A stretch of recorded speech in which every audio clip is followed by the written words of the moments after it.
Dari Mas Khairul Anam. Next request drakor always bang.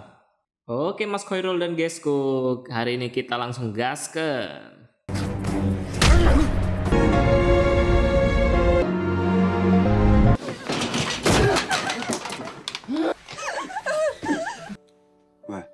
좀 보려고.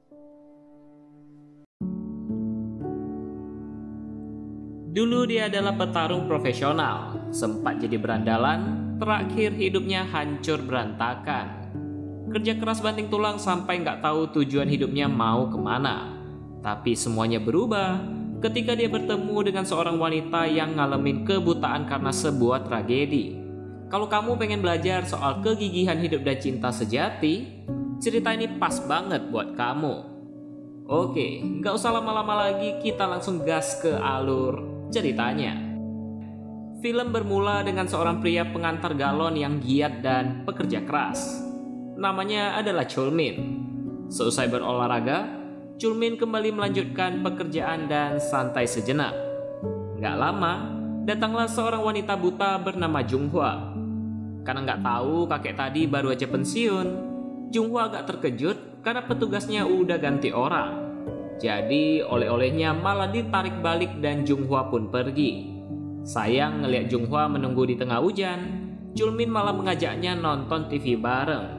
Ya lebih tepatnya dengerin suaranya doang sih. Nah disinilah kali pertama Chulmin terpesona banget ngelihat kecantikannya Junghwa.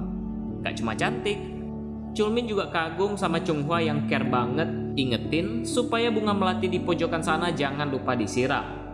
Chulmin yang hidup sebatang kara untuk pertama kalinya bisa menikmati makanan pemberian orang lain. Meskipun gak bisa melihat, Junghwa begitu fasih bekerja sebagai operator, bahkan menjadi salah satu yang terbaik di sana. Tapi inilah yang gak enaknya guys. Di lain tempat, seorang pelatih tinju mengoceh-ngoceh sana dan sini. Dan tiba-tiba datanglah Chulmin dengan permintaan maaf. Nah apa nih? Ternyata dulunya Chulmin pernah menerima sejumlah uang dari Pak Bos. Dan uangnya itu udah gak ada, tanpa alasan yang jelas. Dan yang lebih mengejutkan, ternyata Kang Galon kita adalah juara nasional tinju beberapa tahun yang lalu. Bahkan salah satu rivalnya pernah dia kalahkan sewaktu di pertandingan final. Tapi entah mengapa, Chulmin pun menolak tantangan sparring dari rivalnya itu. Bahkan permintaan dari Pak Bos aja sampai ditolak. Hingga akhirnya Pak Bos jadi semakin emosi. Sampai di sini kita belum tahu nih, sebenarnya apa yang terjadi sama Chulmin. Sampai-sampai hidupnya tuh kelihatan hancur berantakan. Di tengah menjaga, lagi-lagi Junghwa berkunjung. Tapi karena ada aroma-aroma yang agak aneh, Junghwa minta supaya jendelanya dibuka aja. Di sana mereka ngobrol-ngobrol lah mengenai ciri-ciri artis yang lagi mereka nonton di TV. Meski agak ngeselin, Chulmin tetap meladeni setiap pertanyaan Junghwa. Dan gak lupa juga, jadi sebagai ucapan terima kasih, Chulmin pun memberinya buah persik dan akhirnya Junghwa memperkenalkan dirinya. Mengesankan banget, Junghwa bisa langsung tahu kalau Chulmin ini pekerja kasar cuma dari jabat tangan doang. Di sisi lain, Junghwa juga hidup sebatang kara, jadi semuanya juga dikerjain sendiri. Agak sulit memang ya. Nah, karena Chulmin tahu Junghwa bakalan datang lagi, dia pun udah siap-siap banget, terutama soal aroma-aroma aneh di ruangannya. Baru aja sampai, Chulmin kaget banget. Kok Junghwa bisa tahu dia baru aja ganti sepatu baru cuma dari aromanya? Wow, tajam banget inderanya ya. Lalu di tengah-tengah nonton, tiba-tiba Junghwa malah nanya, "Kamu tampan gak?" Heran dong. Tapi Chulmin jawab, kalau orang bilang, "Gua sih gagah." Ya, gua sih setuju guys, gagah nih orang. Jadi seusai ngobrol, Junghwa yang mau jalan pulang pun tiba-tiba. Gak cuma terkilir, Junghwa juga diminta buat ganti rugi. Tapi karena kasihan, Chulmin akhirnya nitipin tempat parkirnya demi ngantarin Junghwa ke rumah sakit. Jadi setelah dari sana, akhirnya mereka baru resmi saling berkenalan. 장 말을 살리는. Agak kaget sih, entah bohong atau enggak. Tapi Jang Chulmin ini memang orang asli Korea ya guys. Terkilir memang nyakitin banget. Meski wajahnya sangar begitu, sebenarnya hati Chulmin itu baik banget. Akhirnya dengan kekuatan penuh, Chulmin pun menggendong Junghwa dan akhirnya... Emang kurang ajar nih bocil, petarung sejati ditusbol pula. Sesampainya di rumah, Junghwa minta tolong satu lagi. Dan ternyata inilah yang bikin mampet. Waduh. Sebagai ucapan terima kasih, Junghwa pun memberikan tiket konser 2 orang buat Chulmin. Tapi karena nggak ada yang bisa Chulmin ajak, akhirnya Junghwa yang bakal nemenin dia. Jadi agak kebayang-bayang ya, indahnya masa muda. Besoknya Junghwa langsung nata rambut di salon dengan gaya keriting ala-ala Eropa.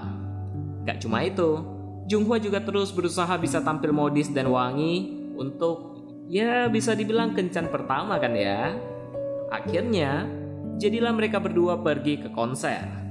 Meski nggak paham soal musik, tapi Chulmin dan Junghwa enjoy-enjoy aja. Sambilan di sela-sela itu, Chulmin juga jelasin ciri-ciri penyanyi itu bentukannya gimana. Sehabis nonton, mereka pun pergi barbekyuan bareng. Di sana mereka ngobrol soal kegiatannya Chulmin siang dan malam. Tapi waktu ditanya dulu kerjaannya apa, Chulmin bener-bener gak pengen bahas itu. Akhirnya gara-gara ditanyain begitu, sikonnya jadi awkward dan mereka pun pulang. Di sepanjang jalan, Chulmin yang gak enak hati akhirnya bilang kalau dulunya dia adalah seorang petinju. Tapi sekarang gak lagi, karena pengen jadi orang yang lebih baik lagi. Kira-kira begitulah. Jadi bukannya Chulmin gak mau kasih tahu, tapi karena dia merasa malu dan ada trauma dengan masa lalunya. Keesokannya, Junghwa pun dipanggil atasannya dan dikasih hadiah. Ternyata minggu lalu, Junghwa berulang tahun, jadi bosnya yang agak genit ini coba nyari-nyari kesempatan. Entah karena gak nyangka kalau dulunya Chulmin petinju atau apa, setelah dari malam kemarin, untuk pertama kalinya Junghwa gak ngunjungin pos parkirnya lagi. Jadi di malam itu, Chulmin kembali duduk dengan Pak Bos dan pelatihnya. Tapi sampai di sana, Chulmin diam aja. Ditanya apa-apa juga gak jawab sama sekali. Nah, sewaktu bosnya udah kesel dan mau pergi, disitulah Chulmin ngaku kalau waktu itu dia menghilang gara-gara masuk penjara selama 4 tahun 3 bulan. Pada kaget dong, kok bisa? Jadi, dulu setelah Chulmin ngalamin trauma dan berhenti jadi petarung tinju, dia beralih profesi jadi debt collector untuk bertahan hidup. Ya, kalau utangnya nggak mau dibayar, orang yang minjem bakalan dipukuli habis-habisan. Dia bener-bener nggak mau tahu, mau peminjam itu sekarat kek, ditinggal keluarganya kek, apapun itu. Lalu tiba-tiba, sehabis ingat kejadian itu, Chulmin pun kembali menemui seorang suster di biara. Jadi usut punya usut, Jang Marcelino adalah nama baptisnya Jang Chulmin. Yang bikin penasaran, kok cuma di depan suster ini, Chulmin bisa tersenyum lebar. Malamnya sewaktu Junghwa pulang, dia pun dicegat sama Pak Bos yang agak sedikit mabuk dan nerobos masuk. Setibanya di dalam, Pak Bos jadi rada kesel karena kado dari dia aja sama sekali nggak dibuka. Karena situasi udah makin gak terkendali, Junghwa jadi panik sampai akhirnya. Untunglah, Chulmin datang tepat waktu dan bisa kalian tebak. Pak Genit pun hampir disikat sampai beuh.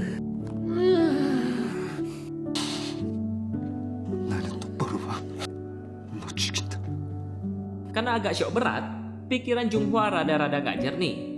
Karena dia lebih takut dipecat daripada yang tadi kejadian.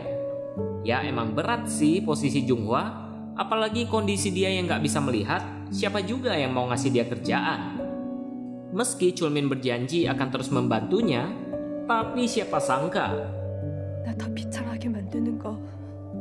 alhasil, Junghwa cuma bisa nangis di sana. Dan keduanya secara gak langsung putus asa bareng. Tapi bak laki yang gentle abis, Chulmin selalu ngikutin kemanapun Junghwa pergi. Sesuai janjinya yang pengen selalu jagain Junghwa.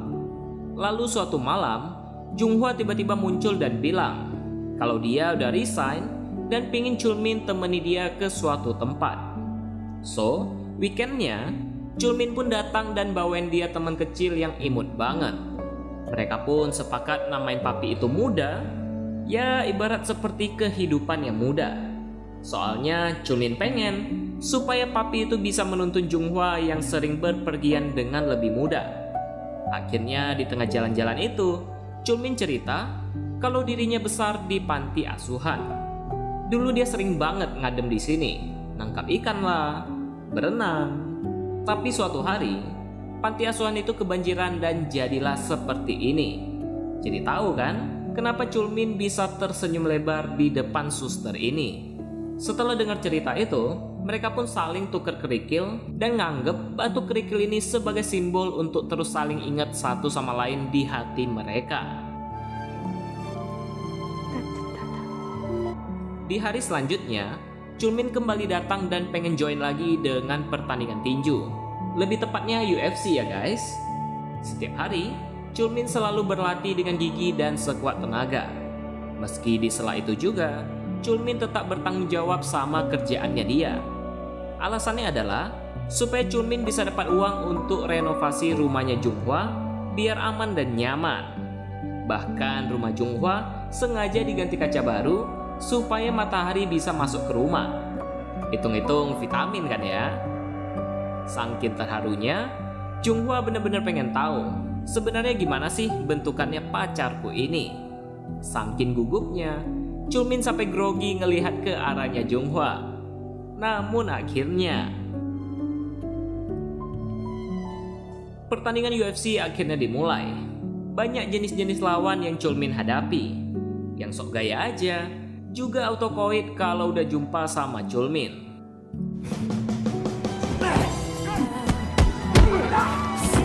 Semakin lama hati Chulmin akhirnya terbuka lagi. Gak murung-murung lagi kayak dulu. Apalagi udah ada cintanya Junghwa di hatinya Chulmin. Berbekal buku Braille, hebat juga Junghwa bisa belajar buat mijitin Chulmin. Di sana mereka ngobrol-ngobrol, di mana Junghwa minta supaya Chulmin lebih hati-hati lagi bertandingnya. Gak cuma itu, Chulmin juga pengen bukain toko pengrajin supaya Junghwa bisa buat piring dan vas bunga pakai tangannya. Ya udah ya guys, namanya juga romansa. Di pertandingan selanjutnya, Chulmin terlihat agak kesulitan dengan lawan bertarungnya. Tapi karena kegigihannya,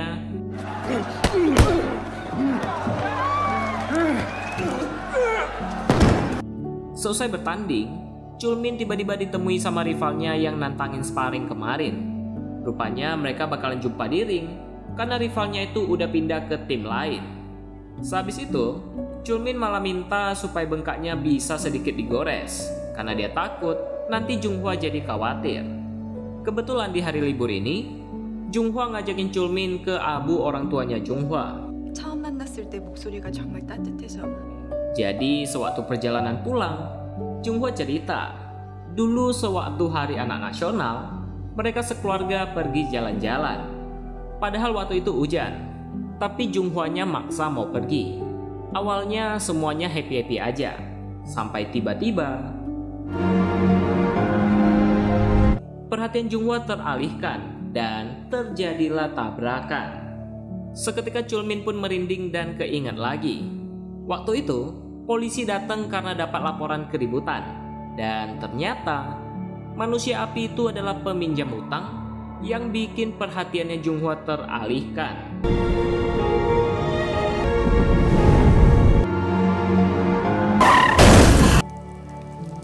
Dan karena kejadian itu, Chulmin akhirnya tahu secara nggak langsung karena dirinya lah orang tuanya Junghwa meninggal karena kecelakaan itu.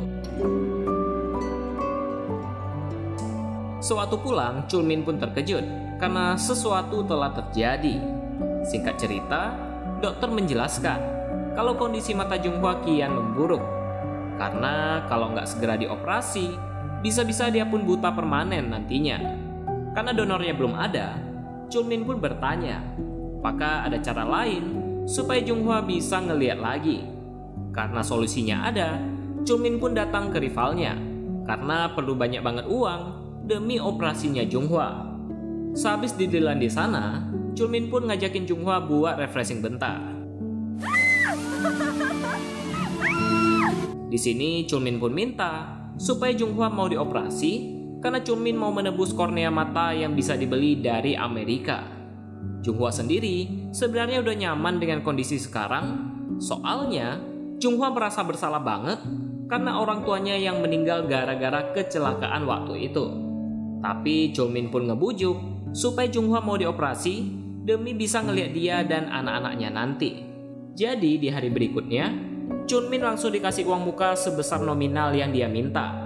Kata bos baru, pertandingan ini amat beresiko. Dan kalau Chulmin sampai ditangkap sama polisi Thailand, maka nggak akan ada orang yang bakal ngebantu dia. Jadi setelah deal dengan bos baru, Chulmin langsung pergi dari rumahnya Junghwa. Oh ya, Pak Bos juga bilang nih, kalau dirinya nggak boleh sampai terlacak, karena bisa sangat membahayakan diri Chulmin dan keluarganya. Karena keputusan Chulmin yang mendadak banget, akhirnya Pak Pelatih juga marah habis-habisan. Apalagi mereka baru aja bisa masuk ke liga resmi setelah sekian lama. Tapi Chulmin juga nggak bisa bahas yang lain dan cuma bisa minta bantu supaya Pak Pelatih ngasih sisa rekeningnya ke Junghwa kalau sampai dia kenapa-kenapa. Setelah membulatkan tekad, sekali lagi Chulmin datang ngeliat Junghwa untuk terakhir kalinya. 못생겼으면 어떡하지? Di sini, Junghwa terus ngasih tahu harapan-harapannya setelah dia selesai operasi dan bisa ngeliat lagi. Akhirnya, sesaat sebelum operasi,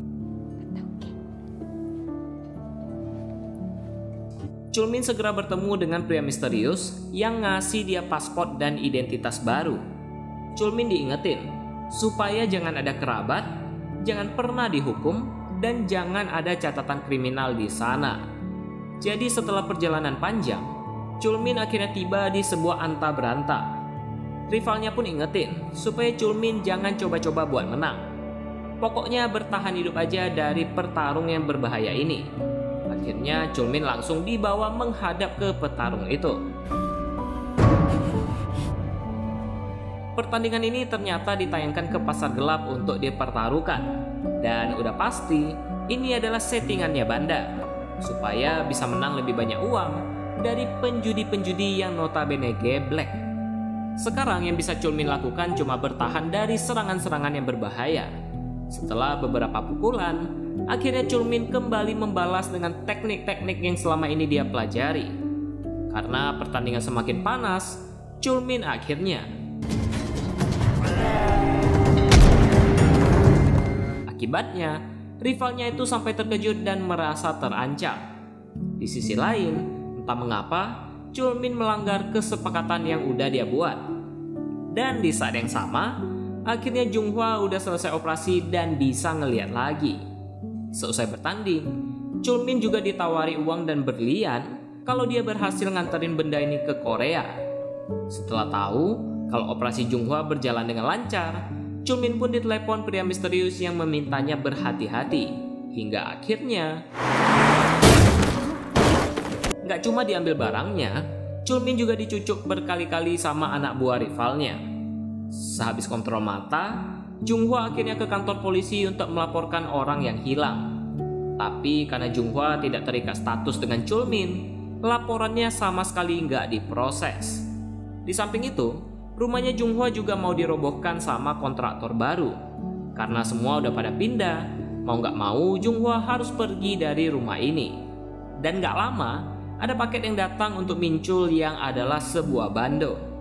Berbekal alamat pengirim, Junghwa pun pergi dan tibalah di biara tempat Chulmin bisa tersenyum lebar.